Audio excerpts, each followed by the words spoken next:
Mary's got a fear of hell thing there. I'm always happy to talk about Mary in Minnesota, you are on with Dr. Darrel Ray and Matt Dillahunty. How are you? Well, hello. This is Matt Dillahunty. I just want to say one thing to Matt Dillahunty before I start is I used to think you were an asshole, and now I think you're too easy on everybody. And I think both might be true. I'm yelling at you going, hang up on this jackass half the time now. But anyways. Welcome to the dark side. Yeah. I actually don't.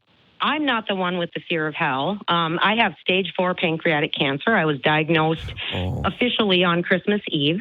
And so my doctors say that I have 4 to 6 months, but I am doing treatment, so we could possibly double that, maybe even 2 years. So 1 to 2 years, hopefully. And my family, my boyfriend and my kids, the people that surround me they don't care about me being an atheist, and everybody kind of just does their own thing here. But I grew up in a very fundamentalist family, and there's at least 3 of my siblings that I would say listening. I listen to Talk Heathen too, and I heard you earlier talking about things, and I would say there's at least 3 of my siblings that like severe religious trauma syndrome. 2 of which, one of which has been in and out of a mental hospital, and it's just all this religious crap that is holding him down. So here I am, I'm dying, and I'm not willing to compromise and say, I believe in Jesus just to make them feel better.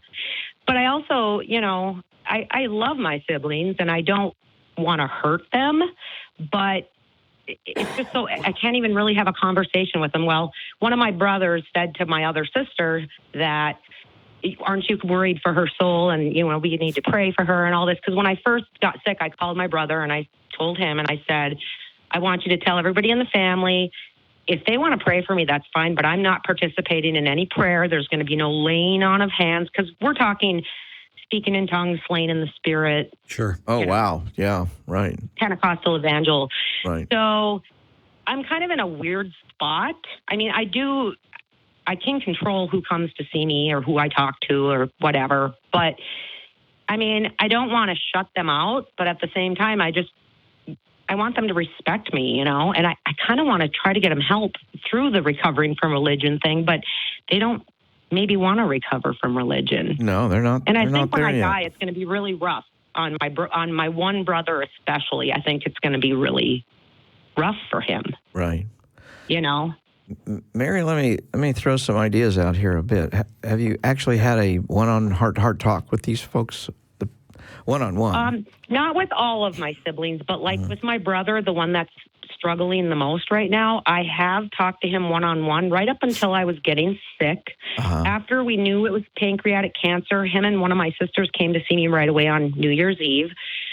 To visit. So he saw me and everything, and he will occasionally send me like a little text or something. He posts a lot of really crazy religious stuff. Right. Let me.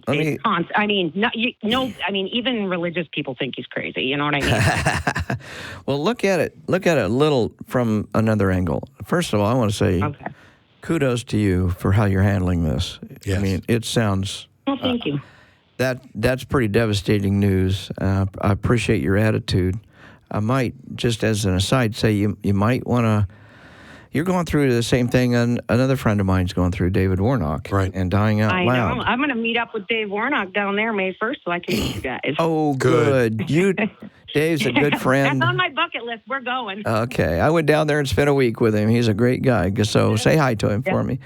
So think about this. Each of these people has to face their own mortality through you. Right. Think about that. Yeah. They're looking at you and saying, wow. Everybody's first reaction is sort of like, I don't know what I would do if this was me. Yeah. Like that's how they react to me, know? Right. So I know they're seeing that. So in having your one-on-one conversation with them, if you can, and if you can do it within boundaries, I would first of all set some clear boundaries. We're not going to talk religion. Yeah. We're going to talk humans, and I want to tell you how much I love you, and I've enjoyed our lives together, and I wish I could continue for the 30 more years with you. I'm not, so let's make the best of this while I'm here. And one of the ways I want to do that, because you are in control of your life, and that's the most important thing. Don't let them push Jesus into your life. You've gotten rid of that. You're ready to move forward? Yeah, no, there's no chance that Okay. can happen. Well, that's I mean, fine. I'm 100%. I just don't believe in anything supernatural. And ever since I became an atheist, I'm just not afraid. Yeah. Like, I'm not afraid of death. I'm not Right. afraid of things because, But they are. to be afraid of. They are. And Yes, you don't yes. find too many people's more afraid of death than Christians. They really are Right. afraid of death. You have... Well, especially because I'm a sinner, too, Oh, well, yeah, of And course. they're worried for my soul because they, in their minds, and I really want to, but it would probably be mean. But when they say, they're worried about me going to hell, I want to ask them if they think I deserve to burn in hell forever. Right. Because they know me. And I've always been a really good person. And I've always, helped them out and helped people out. You really think that I deserve to burn forever because I don't believe the same way you do? Yeah, that line of argument probably doesn't... It's a very uncomfortable question for them. They don't like it when I ask them that. Yeah, and it, depending on what their beliefs are, it may not carry a whole lot of weight because they think that everybody is Right. deserving of this, so they don't think you're any worse than anybody else. This is just like the fact of the situation. Right. It's kind of like asking, oh, do I deserve to have my house burned down? Let me just say, first of all, you're amazing. Oh, thank you. And the way you have an opportunity, and I don't mean to cheapen any of this. You have an opportunity. I mean, that's what I'm wanting. You know what I'm saying? If I have an opportunity to help them, let's do it. I think that I just don't know how. I think the big opportunity here is for you to live out the remainder of your life showing them how someone can be in this position and not be afraid and still be a good person and still show that they care about other people and that you're not going to live your life in fear and that who you are and your relationship with them is far more important to you. It's the thing that matters. It's the thing that we're going to cherish. They're going to miss you when you're gone, whether you turn to Jesus at the end or not.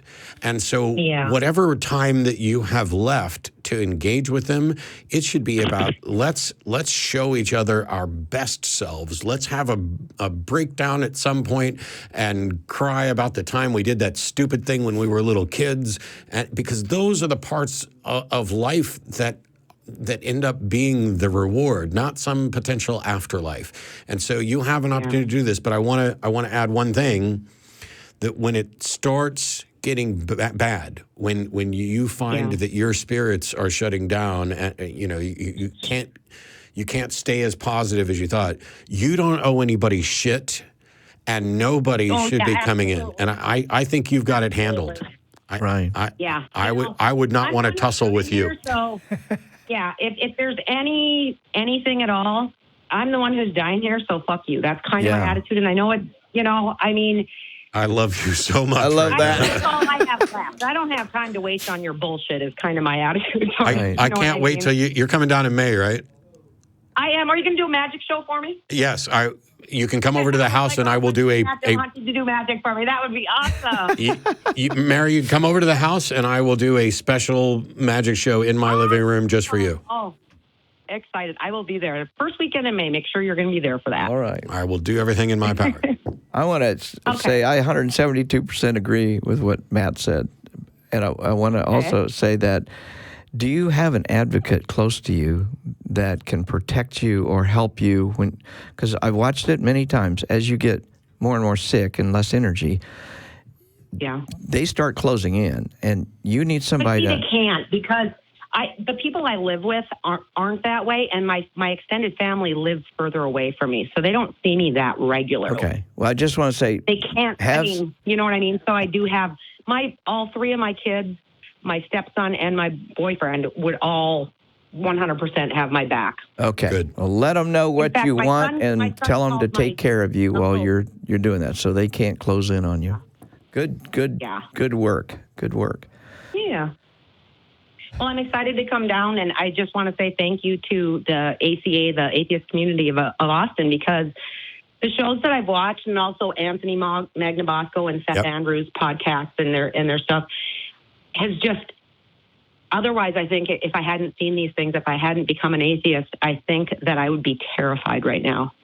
I would just be terrified right now. Right. And I have no fear. My daughter the other day said, I'm worried about getting in a car accident. I said, I'm not anymore. But you should still try to drive safe because there's other people that depend on that. Right. They won't even let me drive right now because I'm doing chemo, but I'm going to be good. I'm actually going to talk to my doctor tomorrow, and we're going to schedule it so that I'll be feeling good to come down there. Good. All right. In May. We're looking forward to it. Thank you, guys. Thanks so much, Mary. Thank you so much. All right. Bye-bye. Take care. I hope that if anything like that ever happens to me, like if I get a diagnosis like that, I hope I handle it half as good as she and Dave have handled it. Blown away by that. Mary is amazing. I really don't know. You don't know what you're going to do until you're in that situation. I'd love to think that I'd be just like her and Dave. Yeah. And instead, I might not be. No. You never know. No, but we have these examples, and I didn't know these people before. I didn't know Dave before. I've never heard of Mary before, of course, tonight. But it's good to have the examples out there because I think it helps me think about